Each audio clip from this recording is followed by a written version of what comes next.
Bonjour à toutes et à tous et bienvenue sur Tout Savoir DCG. Tout d'abord, si tu veux aller plus loin, sache que des fiches de révision et des vidéos de correction d'annales sont disponibles dans la description.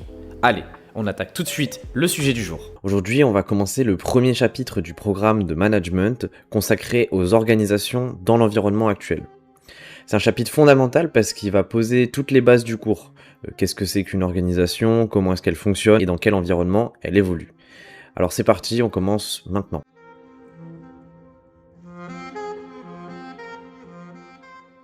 Bon, premièrement, qu'est-ce qu'une organisation ? Selon Stephen Robbins, une organisation, c'est un ensemble de moyens structurés constituant une unité de coordination en vue d'atteindre des objectifs partagés par les membres participants. Cette définition, vous devez la savoir, puisqu'elle peut vous être demandée lorsqu'il faudra définir les termes clés d'une question. Pour faire simple, une organisation, donc, c'est un groupement d'individus ayant un ou plusieurs objectifs communs et disposant de moyens coordonnés pour les atteindre. Par exemple, concrètement, une entreprise, une association ou même une université sont des organisations. Attention, il faut bien retenir que toutes les entreprises sont des organisations, mais en revanche, les organisations ne sont pas forcément des entreprises. Par exemple, une association ou une administration sont également des organisations, sans pour autant être des entreprises à but lucratif. La deuxième idée dans ce chapitre, c'est la théorie des coûts de transaction. Elle est fondamentale et elle a été créée par deux économistes, Ronald Coase et Oliver Williamson. Ils expliquent pourquoi certaines activités sont réalisées au sein d'une entreprise et d'autres sur le marché. Donc, est-ce qu'on internalise ou est-ce qu'on externalise ? Le raisonnement est simple. Si les coûts de transaction, donc par exemple la négociation, la recherche de partenaires, le contrôle de la qualité, sont supérieurs aux coûts internes de fonctionnement, alors il est plus efficace d'internaliser. On fait en interne. En revanche, si les coûts de transaction sont inférieurs aux coûts de fonctionnement, il vaut mieux externaliser, donc faire appel au marché, comme la sous-traitance par exemple. Concrètement, prenons une entreprise, elle peut décider d'externaliser son service de nettoyage si cela coûte moins cher que de salarier une équipe en interne. Et d'ailleurs, c'est souvent le cas. On a vu ce que c'était une organisation, maintenant on va voir les différentes formes d'organisation. Il en existe plusieurs types selon leur statut et selon leur finalité. Premièrement, on retrouve les organisations privées, les organisations marchandes à but lucratif, par exemple Apple ou LCL, et les organisations non marchandes à but non lucratif, par exemple les Restos du Cœur, les Médecins sans frontières, ce sont des associations souvent. Les organisations publiques marchandes, comme la RATP ou la SNCF, qui sont des entreprises, mais qui sont nationalisées, donc qui appartiennent à l'État. Et les organisations publiques non marchandes, par exemple les administrations publiques, comme le ministère de l'Éducation nationale.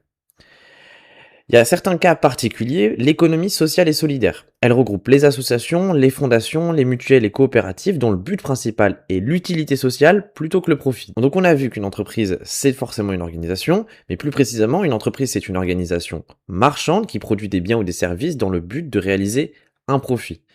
Donc les caractéristiques principales, elles sont 4. Un groupement d'humains structurés, produisant des biens ou des services marchands, via l'utilisation de ressources limitées, dans un but lucratif. C'est ces 4 idées principales dont on doit se servir pour définir ce que c'est qu'une entreprise. À retenir qu'une entreprise, c'est toujours une organisation marchande, privée ou publique.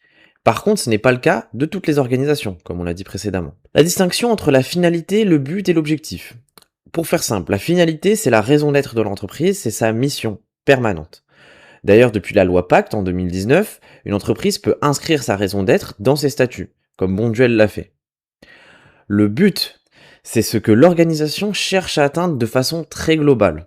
Par exemple, une entreprise a un but lucratif. Son objectif, c'est de générer de l'argent. Une association a un but social. Et l'objectif, c'est une traduction concrète et mesurable du but. Ça va être comment est-ce qu'on va atteindre ce but ? Quelles sont les mesures à mettre en place pour atteindre ce but ? Par exemple, augmenter les parts de marché en Chine de 10% par an pendant 3 ans, ou réduire le turnover de 50% sur 3 ans.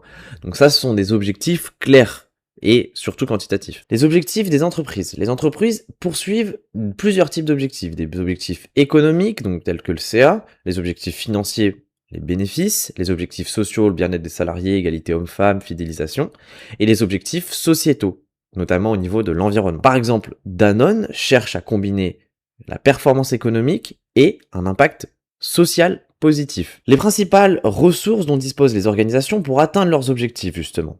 Elles disposent de ressources financières, de ressources matérielles, de ressources technologiques, de ressources commerciales, humaines et informationnelles. Ces différents types de ressources, on doit les connaître parce qu'on va devoir s'en servir lorsqu'il va falloir faire un diagnostic. Par exemple, prenons Apple, elle combine à la fois l'innovation, les talents, donc ces salariés qui sont souvent très qualifiés, les capitaux et l'image de marque, le secteur d'activité.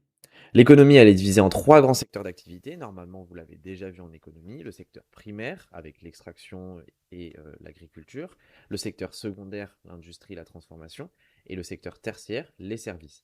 On dit que l'économie globale tend à se tertiariser. On est une économie de plus en plus de services, en tout cas en France. L'environnement de l'entreprise, c'est tout ce qui influence l'entreprise ou qui peut être influencé par elle. On distingue 3 niveaux d'environnement. Le micro-environnement, ce sont les acteurs liés directement à l'entreprise, par exemple les clients ou les fournisseurs, et on va les analyser par les 5 plus une force concurrentielle de porteurs. Le méso-environnement, ce sont les acteurs du même secteur, mais cette fois-ci, ça va être les concurrents directs ou indirects. Et enfin, le macro-environnement, ce sont les grandes tendances extérieures. Ce macro-environnement s'analyse avec le PESTEL, qui signifie politique, économique, socioculturelle, technologique, écologique et légale. Ce PESTEL influence l'entreprise sans que celle-ci puisse influencer sur cet environnement-là. Par exemple, une entreprise automobile est impactée par les réglementations écologiques au niveau macro-environnemental et par ses concurrents au niveau méso et par ses fournisseurs au niveau micro. Donc, elle est souvent influencée de 3 façons possible. La notion de risque. Un risque, c'est une situation incertaine dont la réalisation peut affecter les objectifs de l'entreprise. Le risque se caractérise par une probabilité d'occurrence et des conséquences plus ou moins graves sur l'entreprise ou sur l'organisation plus globalement. Les risques peuvent être traditionnels, donc les pestes, politiques, économiques, socioculturels, technologiques, ou contemporains, des risques physiques, moraux, informationnels, par exemple la cybercriminalité. Prenons un exemple d'une crise politique où une panne informatique majeure peuvent sérieusement impacter l'activité d'une entreprise. Pour résumer, une organisation, c'est un groupement d'individus qui coordonnent leurs moyens pour atteindre un objectif commun dans un environnement complexe. Ce chapitre, il est à la base de tout programme de management. Et dans la prochaine vidéo, on verra plus en détail l'organisation. En tout cas, merci d'avoir regardé cette vidéo. N'hésitez pas à aller faire un tour dans la description si vous êtes intéressé par des fiches de DCG claires qui couvrent l'entièreté du programme. Et à très vite pour une prochaine vidéo.